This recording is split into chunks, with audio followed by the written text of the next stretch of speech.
बिस्मिल्लाहिर्रहमानिर्रहीम। अस्सलाम वालेकुम व्यूअर्स, उम्मीद करती हूँ आप सब खैरियत से होंगे।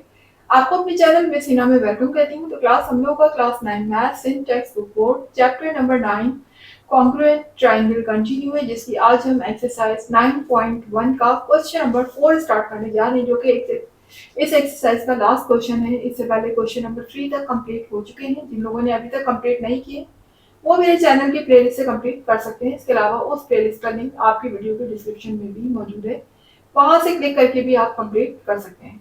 तो चलिए फिर स्टार्ट करते हैं एक्सरसाइज 9.1 क्वेश्चन नंबर 4। जी, क्वेश्चन नंबर 4 में हमसे कहा जा रहा है इन द फिगर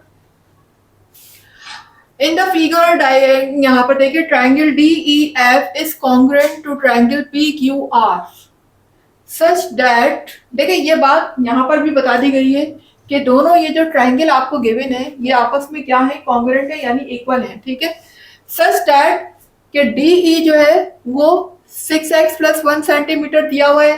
फिर हमें ई एफ की वैल्यू पता है, हमें आर क्यू की वैल्यू पता है इतना सेंटीमीटर है, इस तरह हमें पी क्यू की वैल्यू भी पता है कि वो इतना सेंटीमीटर है। अच्छा क्लास, यहाँ पर हमें जो चीजें गिवन है उनको तो हम बाद में डिस्कस करते हैं। जरा पहले फिगर देख लीजिए। तो फिगर देखें क्लास, एक आपको सीधी दी हुई है फिगर और दूसरी जो है वो इस जैसी है, सेम है बिल्कुल, लेकिन उन्होंने फिगर को उल्टा कर दिया, ऐसे करके उल्टा रख दिया। फिगर को यूं सीधा रखा हुआ है, इसको उल्टा रख दिया। तो कोई बात नहीं, हम इसको दोबारा से सीधा कर लेते हैं, कोई मसला नहीं है। देखें यहाँ पर अगर मैं इस फिगर को सीधा करके बनाऊं, क्योंकि देखिए दोनों डायग्राम क्या है, ये दोनों ट्रायंगल एक दूसरे के इक्वल है। इक्वल है तो इसका मतलब ये होगा सेम वही साइड इसके सामने भी वही होगी, ये भी बिल्कुल इस जैसा होगा ना। दोनों ट्रायंगल बिल्कुल इक्वल है तो बिल्कुल एक जैसे होंगे। तो पहले तो आप देखें ये वाला ट्रायंगल एज इट इज बना दें, डी ई एफ वाला। ठीक है, उसके बाद जो दूसरा ट्रायंगल है ना उसको बिल्कुल इस जैसा बना दें। इसका बहुत आसान है तरीका बनाने का, बिल्कुल इस जैसा बना दें, क्योंकि ये तो हमें पता है कि इक्वल है, दोनों की दोनों कॉन्ग्रुएंट है। इस जैसा बनाने के बाद यहाँ जितने डैश जो जो लगाए हैं वो उनके सामने, यहाँ पर 1 डैश है, 1 डैश इसको भी लगा देंगे, 2 डैश यहाँ भी लगा दें, 3 डैश। ये तो एक बनाने का तरीका हो गया। ठीक है, अब ये पी क्यू आर की वैल्यू आप कैसे रखेंगे? तो देखिए 1 डैश के सामने वाला जो मेरा कॉर्नर है उसके आगे क्या लिखा हुआ है, क्यू लिखा हुआ है। तो 1 डैश आपने यहाँ लगाया तो इसके सामने वाले कॉर्नर पे क्यू लगा दें। ठीक है, इसी तरह 2 डैश जहाँ लगे हुए उसके सामने वाले कॉर्नर पे क्या लिखा हुआ है, आर लिखा हुआ है। तो मेरा 2 डैश यहाँ आ गया तो इसके सामने वाले कॉर्नर पे आर लगा दें। एक ही कॉर्नर बचेगा तो जाहिर है वो क्या होगा, पी होगा। तो बहुत आसान है इसको डायग्राम को बनाना। आपको सिर्फ मैं बनाना बता रही थी कि अगर आप इसको सीधा करके बनाना चाहें तो पहले तो बिल्कुल इस जैसी फिगर बना दी सेम, और उसके बाद ये आप इसको देख देख के यहाँ रख लेंगे 1 डैश के सामने वाला क्या है, 2 डैश के सामने वाला कॉर्नर क्या है, उनके नाम इस तरीके से आप रख लें, जो आपको बचेगा वो आप खुद ही सपोज कर लें कि जाहिर है कि पी होगा। तो इस तरीके से आप फिगर को पहले सीधा करके बना लें अपनी आसानी के लिए, और अगर चाहें तो आप इसमें से भी सॉल्व कर सकते हैं देख देख के, कोई मसला नहीं है। लेकिन चूंकि हमारी आसानी ज्यादा इसमें होगी कि दोनों एक जैसी दिखे फिगर, ताकि हमारे लिए एक दूसरे को कंपेयर करना इजी हो जाए। ठीक है, तो मैंने आपके लिए यहाँ पर डायग्राम को बिल्कुल सीधा करके एक जैसा बिल्कुल बना दिया है, ताकि ये एक ट्रायंगल आपस में कॉन्ग्रुएंट लगे। तो पहले तो हम लिख लेते हैं कि क्वेश्चन में हमें क्या क्या चीजें गिवन है।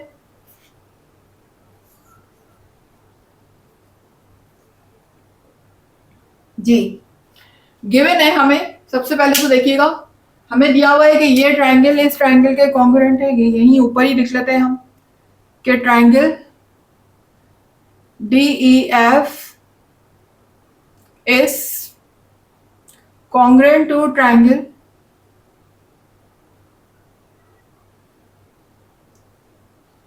P Q R. ठीक है, और उसके बाद देखिए ये चीजें भी हमें दी हुई है। मेजरमेंट ऑफ डी ई किसके इक्वल है,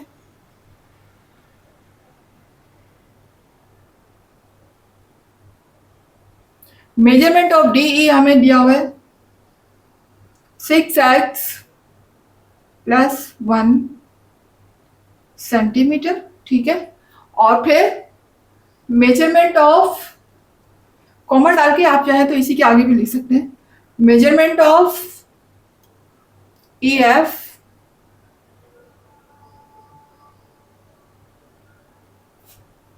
हमें गिवन है 8 सेंटीमीटर।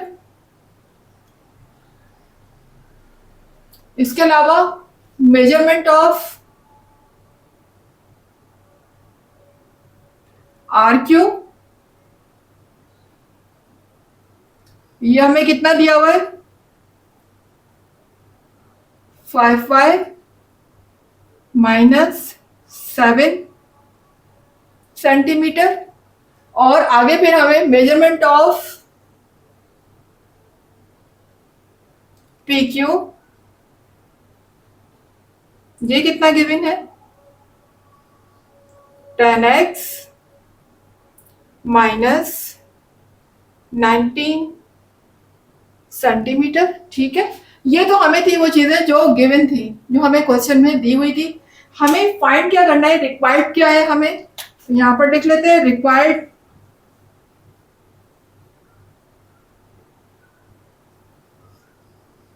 रिक्वायर्ड हमें वही जैसे लास्ट क्वेश्चन में हमें एक्स वाई फाइंड करना था, तो यहां भी हमें क्या फाइंड करना है, एक्स एंड वाई।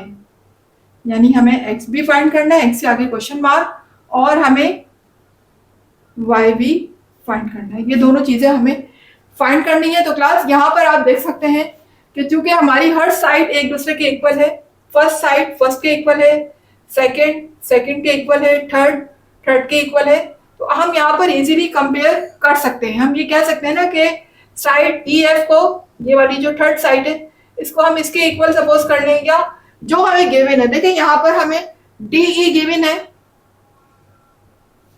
और डीई के प्लेस में उसके बाद इसके सामने पी आर भी हमें गिवन है।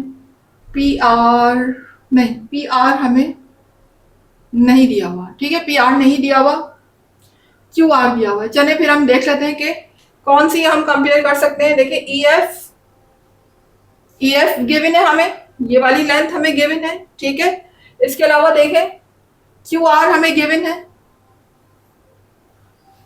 ये रहा आर क्यू या क्यू आर, ये दोनों हमें गिवन है, ई एफ और क्यू आर, और दोनों एक दूसरे की क्या है, इक्वल है। ये देखें यहाँ पर निशानी भी लगाई हुई आपकी बुक में, आपके क्वेश्चन में, ये थर्ड साइड की इक्वल है। यानी कि हम ये कह सकते हैं कि ई एफ किसके इक्वल है, क्यू आर के। तो लिख दीजिएगा अकॉर्डिंग टू कंडीशन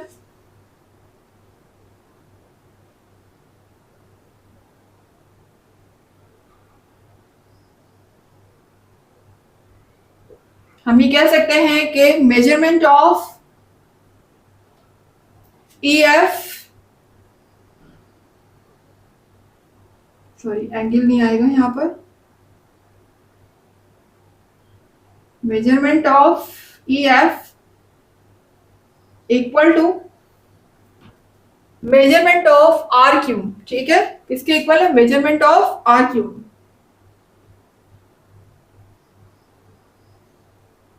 ये दोनों लेंथ जो साइड आपके सामने वैसे भी नजर आ रही है फिगर में, ये थर्ड साइड आपस में इक्वल है, ये बात हमें यहाँ दिख दी है कि दोनों एक दूसरे के इक्वल है। तो अब ये किसके इक्वल है, ई एफ यहाँ पर दिया हुआ है 8 सेंटीमीटर, तो इसकी जगह पे हम क्या लिख देंगे 8, ठीक है।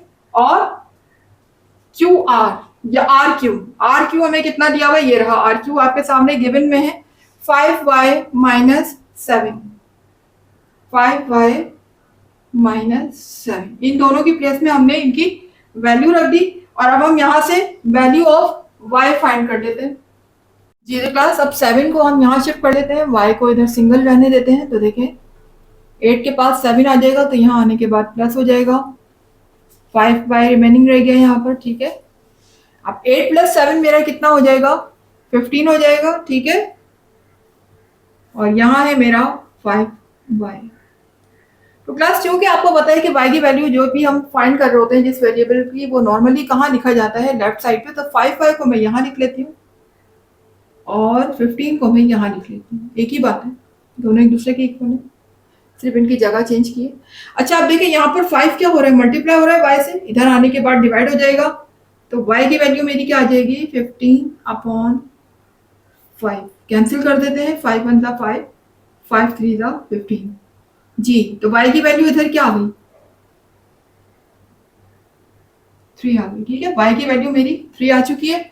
अब हम फाइंड कर लेते हैं वैल्यू ऑफ x। तो जरा देखिएगा क्लास, अगर हम इन दोनों ट्रायंगल पे गौर करें तो ये साइड, यानी कि साइड डी ई किसके इक्वल हो गई, साइड पी आर के, ठीक है। ये निशानी भी यहाँ पर लगी हुई है, सेकंड साइड को हम क्या कर रहे हैं, इक्वल कर रहे हैं। तो लिख दीजिएगा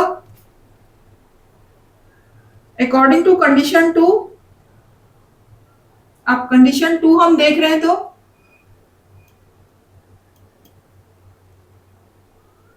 सेकेंड कंडीशन के मुताबिक हम किसको कंपेयर कर रहे हैं, इस साइड को इस साइड के कंपेयर कर रहे हैं। तो हम ये लिखेंगे measurement of DE equal to measurement of PQ। ये दोनों साइड आपस में क्या हो गई, इक्वल हो गई। तो DE भी हमें गिवन है, ये रहा देख, DE हमें कितना दिया हुआ है 6x + 1 और PQ भी हमें गिवन है। तो ये देख सकते हैं, ये PQ भी हमें गिवन है 10x - 19, 10x - 19, ये दोनों वैल्यू हमें यहाँ पर गिवन है, हमने इनकी प्लेस में ये पुट कर दी है। अब हम यहाँ से x की वैल्यू फाइंड कर लेते हैं जी। तो क्लास अब यहाँ पर सिंपल आपने करना क्या है कि x को x के पास ले आए और नंबर को नंबर के पास ले जाएं। तो 6x के पास हम ले आते हैं 10 को, तो 10 यहाँ प्लस है, यहाँ माइनस हो जाएगा। इसी तरह से यहाँ देखिएगा ये -19 है और 1 यहाँ प्लस है, उधर शिफ्ट होने के बाद माइनस हो जाएगा जी। तो 10 में से मुझे माइनस करना है 6 को, क्यों करना है, क्योंकि दोनों के साथ अपोजिट साइन है, 6 के साथ प्लस है, 10 के साथ माइनस है। तो हमेशा क्या होगा, जब अपोजिट साइन होगा तो सब्ट्रैक्शन होगी। 10 में से 6 माइनस हुए तो क्या मेरे पास आएगा 4, और 4 आएगा माइनस का, क्योंकि ग्रेटर नंबर के साथ माइनस साइन है। इसी तरह से देखिए यहाँ इन दोनों के साथ माइनस है ना, 19 के साथ भी और 1 के साथ भी, तो माइनस माइनस प्लस हो जाएगा, लेकिन साइन मेरा माइनस का रहेगा। 19 में 1 प्लस करेंगे तो ये हो जाएगा 20, लेकिन साथ में साइन आएगा माइनस जी। अब x की वैल्यू फाइंड करनी है। तो क्लास यहाँ पर देखें 4 यहाँ मल्टीप्लाई हो रहा है, यहाँ पर जाने के बाद 20 से क्या हो जाएगा, डिवाइड हो जाएगा। तो ये देख सकते हैं ये यहाँ पर डिवाइड हो गया।